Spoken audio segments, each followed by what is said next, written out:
আমি তাপিত পিপাসিত, আমায় জল দাও।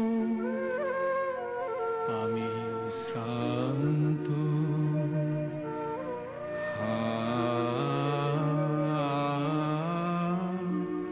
আমায় জল দাও।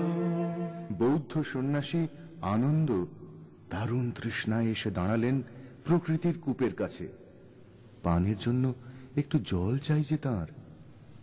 জল, অস্পৃশ্য চণ্ডাল কন্যার অসুচি কূপ থেকে কাউকে যে তার জল দেওয়ার অধিকার নেই, এই পথিক কি তা জানেন না? তার উপর ইনি বৌদ্ধ ভিক্ষু একজন। ক্ষমা করো প্রভু, ক্ষমা করো মোরে, আমি চণ্ডালের কন্যা। মোর কূপের বারে অসুচি, আমি চণ্ডালের কন্যা।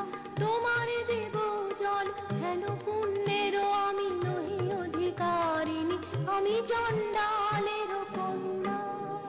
কিন্তু তিনি তো ঘৃণায় মুখ ফেরালেন না।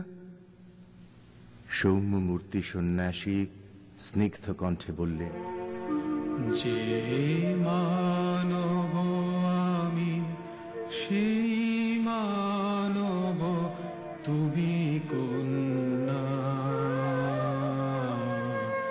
যে মানব আমি, সেই মানব তুমি কন্যা।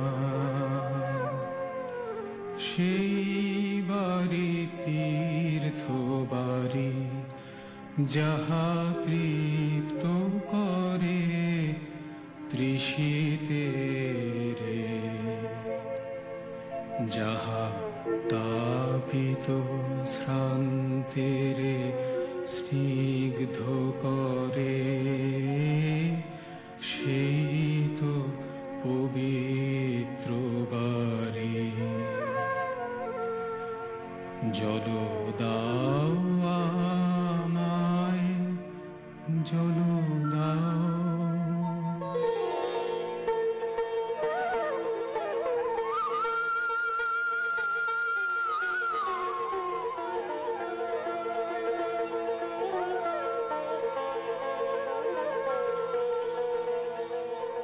যে মানব আমি, সেই মানব তুমি কন্যা। সেই বাড়ি তীর্থ বাড়ি, যাহা তৃপ্ত করে তৃষিতেরে, যাহা তাপিত শ্রান্তেরে স্নিগ্ধ করে, সেই তো পবিত্র বাড়ি। কি অমৃতময় সে উচ্চারণ!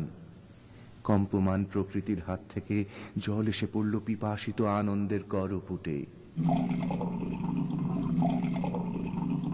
মুগ্ধ মনোহর আত্ম আবিষ্কারের পুলকে থর থর করে কেবলই কাঁপতে লাগলো প্রকৃতির সমস্ত অস্তিত্ব, তার দেহ মন স্বপ্ন জাগরণ সব। প্রভু, এসেছো আমাকে উদ্ধার করতে? ক্ষমা করো, ক্ষমা করো। অসীম গ্লানি পদাঘাতে দূর করে দাও। টেনে এনেছি তোমাকে মাটিতে, নইলে কেমন করে আমাকে তুলে নিয়ে যাবে তোমার পুণ্যলোকে। জয় হোক, তোমার জয় হোক,